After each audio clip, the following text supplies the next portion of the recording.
Hello again! Well, it looks like winter is still here. At least here in my canal house, with the ice skates and the woolly hat and the woolly jumper. In reality, we haven't had many days where we could go ice skating at all. So, although it looks like winter here, spring is definitely arriving.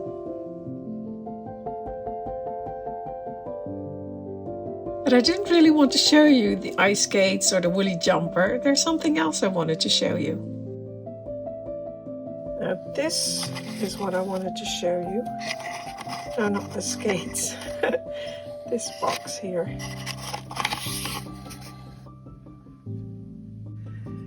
So last week when I showed you how to make the glue bottle stand, I told you David Hurley gave it to us during a class, and we were making the ombre, and I showed you the ombre I made then. And I found some footage, and I'll show you in a minute. I found some footage of the class that he was teaching, and it wasn't the ombre. It was this little chest we made. It doesn't really matter, but that's the one we were making. 2011, and we carved the sides and the front, and we made these hinges, and the lock part. Oh, it's got magazines in there. No, I didn't know that. Anyway, so that's what we were making. And I was actually looking for another video when I came across the video of David teaching this class. And in this clip I'm showing you, he started to explain how to make hinges. For your kits, you've got all these pieces here. The shim steel is very hard to come by. This is why you haven't got a very big piece, because I have to buy it. It's very difficult to buy. I buy in a pack of 12 pieces, but there is only one piece that is the 005. So the other pieces I can hardly use, you know. Mm-hmm. So, but it's right now. This is steel. It's steel, shim steel, yeah. Well, what means 005? The thickness. The thickness. But you can find, if you can find some of the steel cans you get to like baked bean tins, if they're made of steel, their thickness is not far off it, or it may be the same, you know, it could be the same. But so this is just a strip that I've cut off. Right. And the most important. And of course, the little glue bottle stand was right there.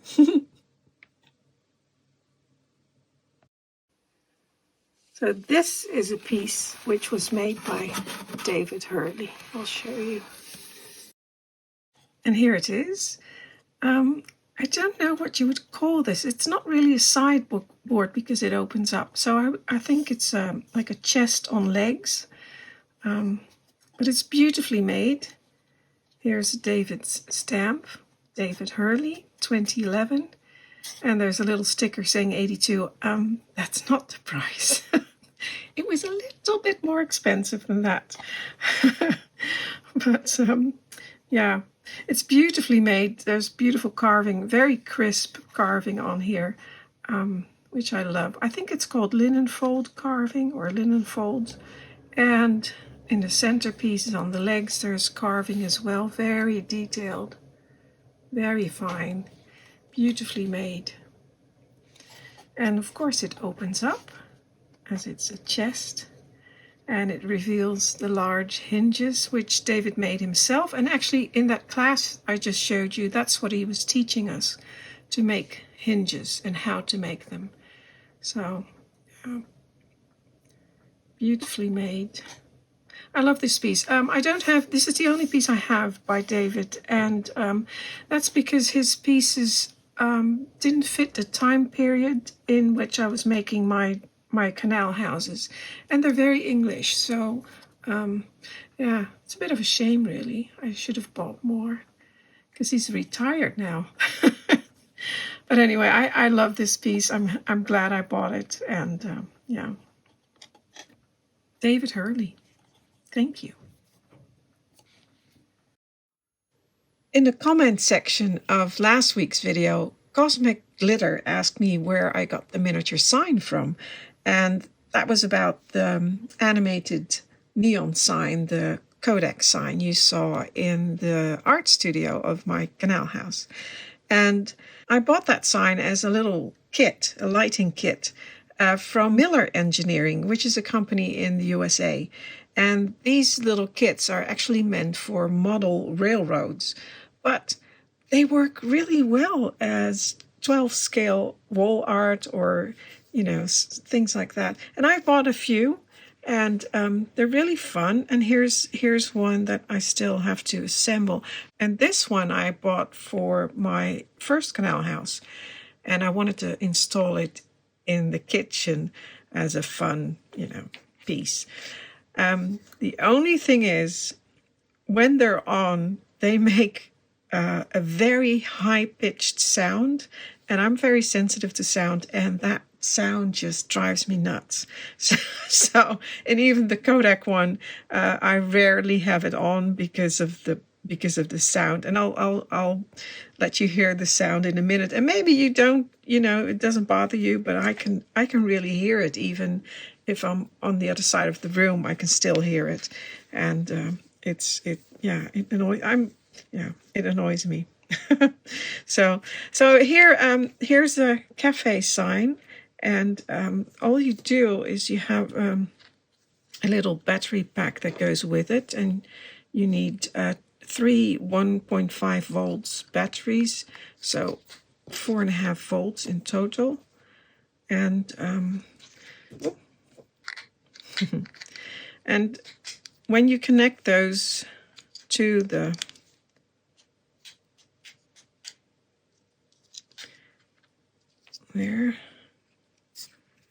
connect the red wire to the red wire, or maybe go like that.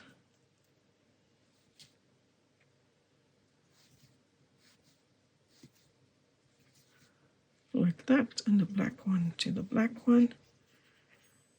Oh, it's on. Turn it on.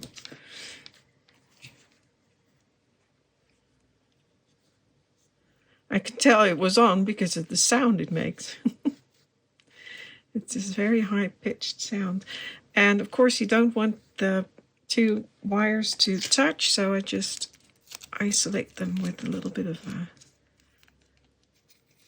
tape. Temporarily. There. That's fine. And now I can turn them on. If I'm quiet, you can hear the sound.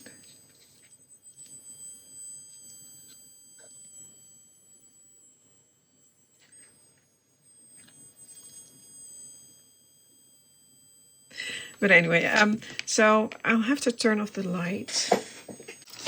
There. And I have this, there's several settings. There's a little button here. Ow! I just touched something I shouldn't have. Okay, so you don't want to touch all the... Ooh.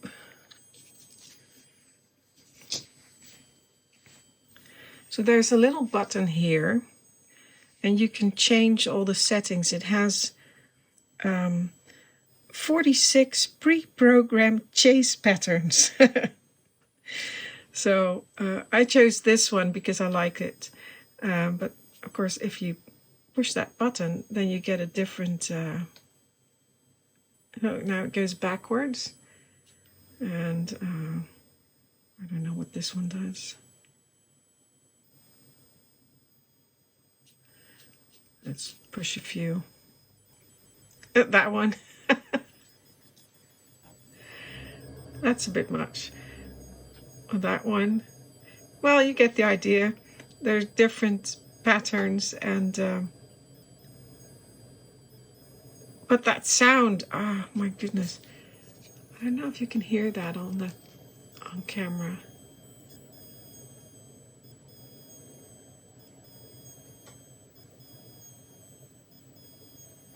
drives me mad. So let's turn it off again. Turn on the light. Now the Codex sign is a little bit bigger, and I made a frame to go around it. And I did have, let me turn it on. And I did have a little video of how I made it, how I made the frame, and I was looking for that in my files, and I couldn't find it anywhere. I've lost a few files a few weeks ago when I got a computer update, and probably those files were a part of that. And this was about 2 years ago I made this, and I then remembered I had posted this on my Instagram account. So I copied the video from my Instagram account, so I'll show you now. It's not the greatest quality because it's a copy, but anyway, have a look.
Like I said, I bought a few pieces from them, and one of the things I bought from them is this electroluminescence wire, and you've probably seen this stuff. People put it on their safety jackets, or I've seen people put it on their dogs, so when they go for a walk at night, the dogs have illuminated collars, or their feet are illuminated. I've seen it on horses' feet here, so when they walk on the road at night, you can see them. But this is very fun, and they sell this as well. And I thought I would make this, make a sign with Make Miniatures with Josje, which is my channel name, my YouTube channel name, and have that as a sign on my wall. Try that out. I'm not doing that today. What I will try out is another thing. I want to make a sign out of the picture I have, the Make Miniatures, my channel, what is that called? My thumbnail? I don't know. My profile picture, of course. So I'll use my profile picture as wall art. So here's what I thought I'd do. I have these printer transparency films, and these. You can run these through the printer, and then you'll have, they're for presentations, and I don't know, I'll just use these. Print my profile picture on that, and then I'll make a little box just like this one, or similar to this one, and put a light in there, and then I'll have some wall art. So what I've done is I've opened up a document, and I use a Mac, so this is a Pages document, but you can use Word. The aim is to print it, so we need something that resembles a sheet of paper. And what I do, I have to scale it. So what I always do is I go to the zoom function, and I look at the size of the document and whether it matches a real size. I mean, there's probably It's like 200% is too big. It's like 187 or something like that. So I'll have to change it. Make it a little bit smaller. Until it, see that's 150, it's too, there. 178, 170. Yeah, 178%, which is up here. That's the scale I use, and that when you print that, that's going to be the size of a real printer sheet. So now I can scale this, and so this is the actual size of the print. And if I keep, oh, you can't see that because I'm doing a screen. Hold on. There. I've switched to my camera now. I was doing a screen shot. So if I take my my other piece of wall art and I put that next to it, I want the profile picture to be slightly smaller than the Kodak one.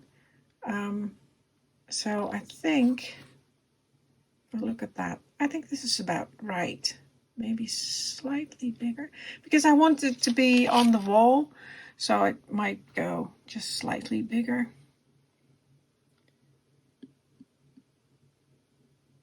Ooh. Maybe like that.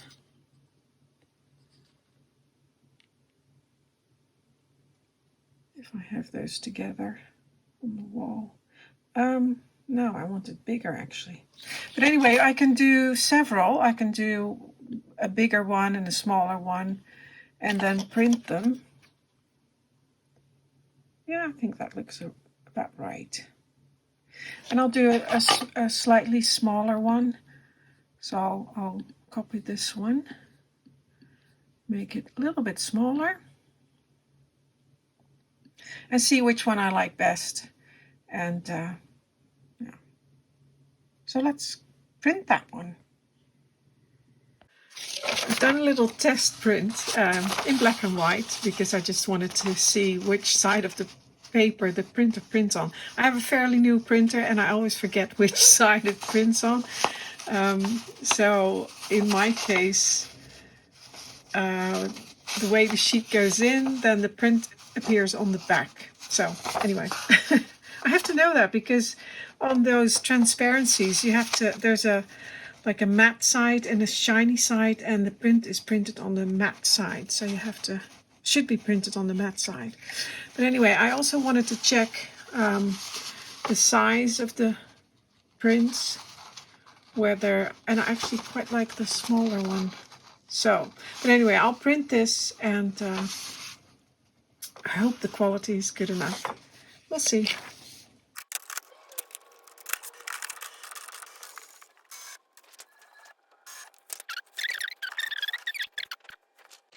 So here's the print, and I had to print it again because I forgot that after those two were printed, they were too, well, not strong enough in color and too vague. So I changed it and I put more contrast in it in brighter colors. And then it looked good. And then I forgot that it's printed on the back and you actually see it from the shiny side. So it was in reverse. So I had to change it and flip the image. So this is the one I'm going to be using. And I would like it to be somewhat like this, like a little box where it sits in. And then I'll use LED lights around it. And I think it will be okay. I'm not sure what the light. I did test it a little bit, and you can see the light spots. We'll see. And this is made out of MDF. So I was looking in my drawer for some MDF, and I did find some for the back. And the only thing I could find for the sides was this jig I made. I guess it's from some parquet flooring. I did the cuts in here, but this is from my old table saw and it won't fit my new one, so I'll just take this off and use this as the sides. And it's going to be a square anyway, so that's going to fit. So I'll cut those and then cut that. And it's going to be very simple box without a lid. So I'll cut those and then I'll glue them together and I'll have to paint them.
So as I said, I'm going to be using these LED strip lights, this LED light strip.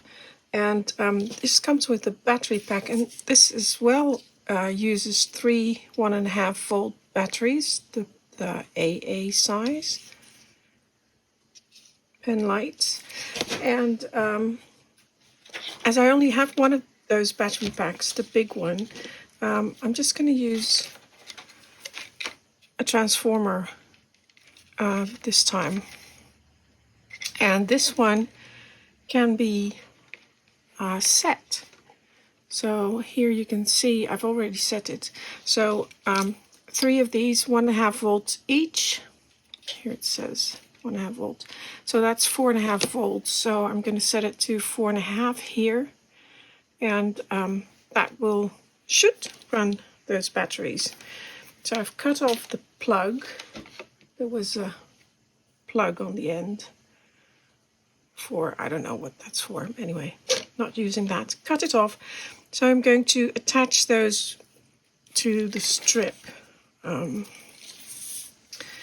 me see how much I'm going to need. Not that much. It's probably enough, so I'll cut it off here somewhere. And you just need to cut it on the, there's lines there. Just cut them off there. I'll just go a little bit further.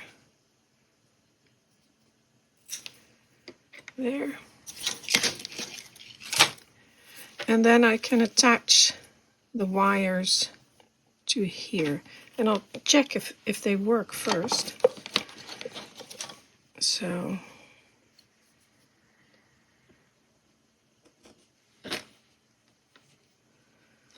split those. Take off the plastic cover.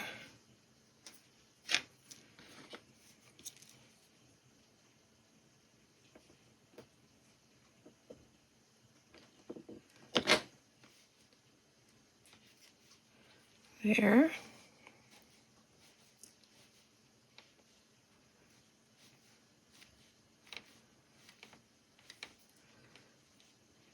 And then I can test them just with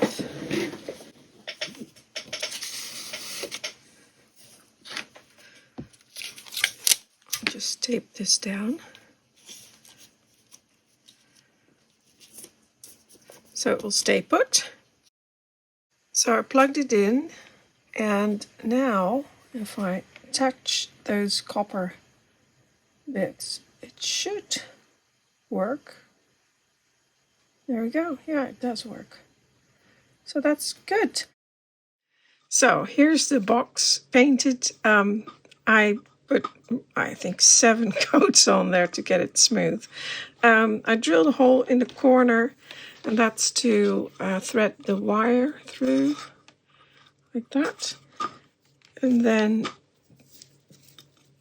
I will glue these to the side.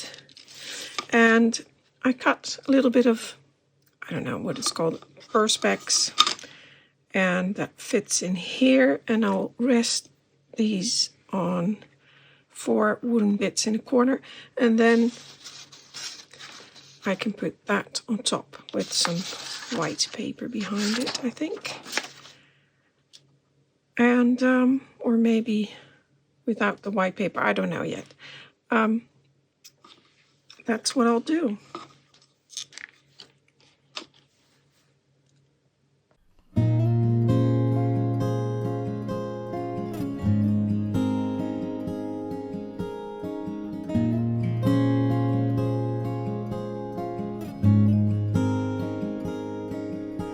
Just a quick mention of, I neglected to say that before. When you connect the wires to your LED strip, you need to connect the plus to the plus and the minus to the minus, otherwise they won't work. And it's quite simple to check. You just take them. In my case, one wire has a white bit on it and the other one's black. So you just plug in your transformer or adapter and don't let those two touch. And then mine is not plugged in, but you saw me do that before. And then you just touch the copper bits, and if they don't light up, you have to switch them round and do it again. In my case, this time the white wire has to be on the right and the black one has to be on the left, and then they'll turn on. So easy.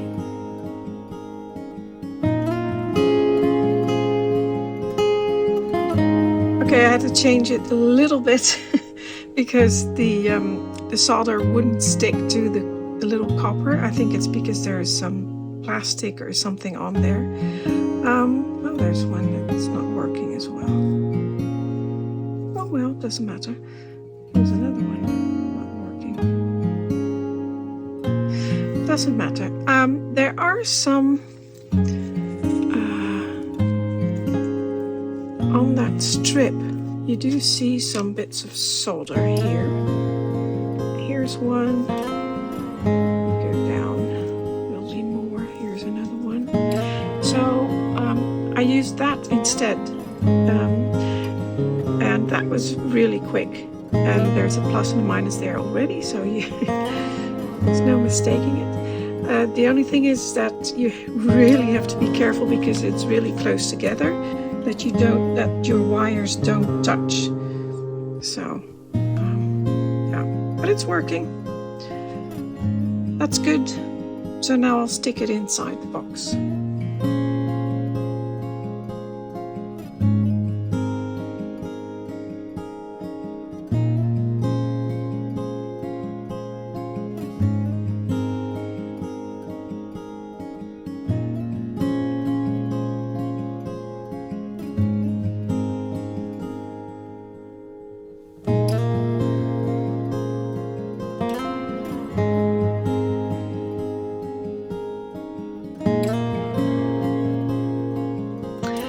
Okay, it's not entirely successful. As you can see, the glue is affecting the printer ink, and I didn't think of that.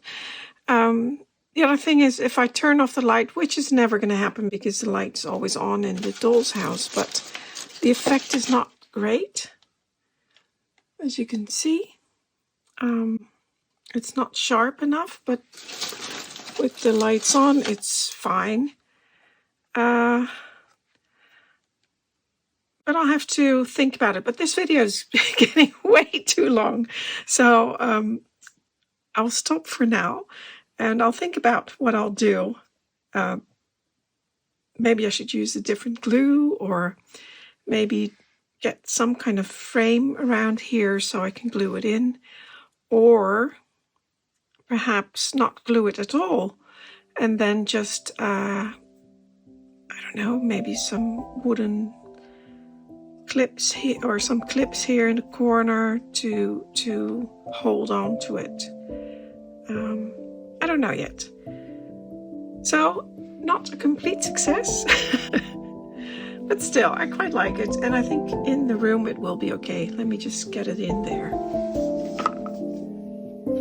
Well, there it is. I do like it. I don't know where to put it. Maybe here somewhere. It needs some work. Like I said, there are some issues, and I'll have to think of how I can solve those. And I'll get back to that in another video sometime. And of course the wires, if everything's finished, the wires will have to go through the wall to the back so you don't see them. But I do like it, I must say. Well, that's it for now. Thank you for watching. Until next time.